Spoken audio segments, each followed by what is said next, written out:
persoalannya begitu ibunya mengandung, istrinya mengandung, lahir anaknya usia 2 tahun, maaf, mereka punya rencana, anak ini insya Allah kita akan didik jadi lebih baik, keluarga kita lebih baik, anak ini akan jadi ulama.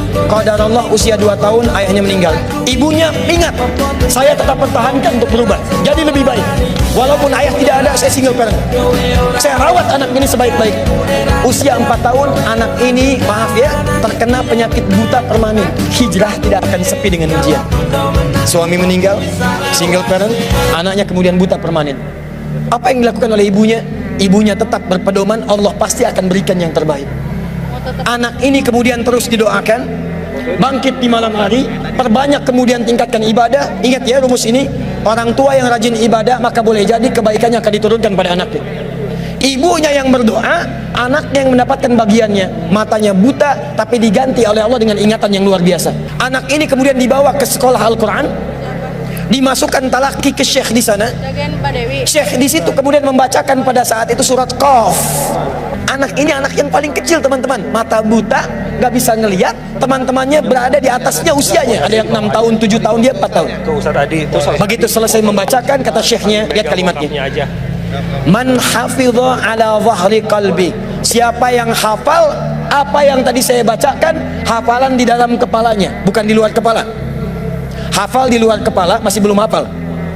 Kata syekhnya, hafal di dalam kepalanya. Tiba-tiba saat semuanya diam menyimpan tangannya begini, anak yang buta tadi mengangkat tangannya mengatakan, hafidtu ala zahri qalbi, saya sudah hafal. Syekhnya penasaran, kata syekhnya, bagaimana? Diambil anaknya ke depan, diminta baca, Masya Allah, bacaannya bukan hanya hafal, makhrajnya, sifat hurufnya, tajwidnya, semua mirip dengan syekhnya. Kata syekhnya, minal an tadrusul hadis, dari sejak sekarang ananda mesti belajar hadis, karena Quran itu dijamin kemudahannya, hadis yang tidak ada jaminan. Anak ini pulang ke rumahnya, diantar oleh asisten rumah tangga ibu tadi. Begitu nyampe di rumahnya wajahnya gembira, mengatakan pada ibunya, Ummi, ibu, tadi saya dipuji oleh saya begini, ada kejadian begini, saya seperti ini. Kata anak ini, minal an uridul hadis, ma, sekarang saya pengen belajar hadis. Kata ibunya, ya bunayya iktafi bil Quran, anakku sayang, kamu punya keterbatasan, supaya kamu nggak capek sekarang Quran dulu, baru setelah itu hadis. Kata anaknya, lah, dia percaya pada gurunya, dia percaya pada keyakinannya, dia katakan, ma, saya pengen belajar hadis. Dia tinggalkan ibunya sambil meraba jalan begini ke kamarnya. Perhatikan baik-baik. Begitu ibunya melihat, ingat kemudian dengan suaminya, ingat tentang rencana mereka, ingat tentang mereka punya rencana masuk surga bersama-sama. Teman-teman, ibunya langsung masuk ke dalam kamar, dia bentangkan sajadahnya di mihrabnya, dia salat 2 rakaat, dia bermohon kepada Allah. Saat sujud itulah dia tumpahkan segala keinginannya. Perhatikan kalimatnya.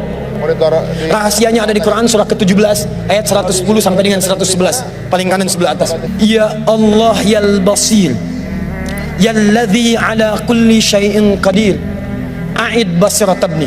Saya mau akhiri, ketika tumpah air matanya dia katakan, ya Allah yang maha melihat, mohon kembalikan penglihatan anak saya. Yal basir, yalladzi ala kulli syai'in qadir, a'id basirat ibni. Begitu mengatakan kalimat itu capek ketiduran. Kemudian pada saat itulah anaknya sedang mengulang surat Qaf di kamarnya. Begitu ibunya mengatakan ya basir, anaknya sampai pada ayat ke-22. Laqad kunta fi ghaflatin min hadza fakashafna 'anka ghita'aka wa basaruka al-yawma hadid.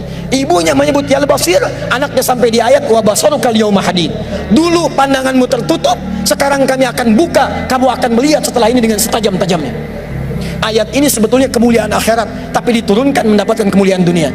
Tiba-tiba setelah baca ayat ini, ibunya berdoa, bersamaan kalimatnya, tiba-tiba terbuka pandangannya.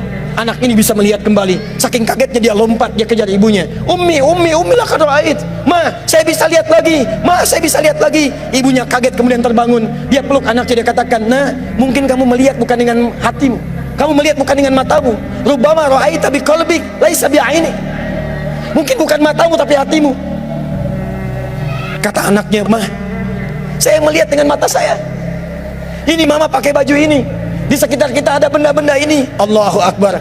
Ibunya kemudian yakin anak itu bisa melihat, dipeluklah anaknya, keduanya kemudian menangis, dan ibunya sejak saat itu yakin bahwa anak ini punya kemuliaan besar di masa depan. Maka disekolahkanlah kemudian tempat-tempat terbaik, belajar hadis terbaik, diingat segalanya, cepat luar biasa. Anak ini kemudian dikenal dengan luar biasa di masa depan. Nama anak ini adalah Muhammad. Bapaknya yang meninggal namanya Ismail, kakeknya namanya Ibrahim, kakek buyutnya Al-Mughirah, eyang buyutnya Al-Bardizbah, tinggal di kecamatan Ju'fah di Kabupaten Bukhara, Provinsi Khorasan, negara Uzbekistan sekarang. Kelak di kemudian hari dia dikenal dengan nama daerahnya Bukhara dengan Al-Bukhari. Itulah kisah Imam Al-Bukhari.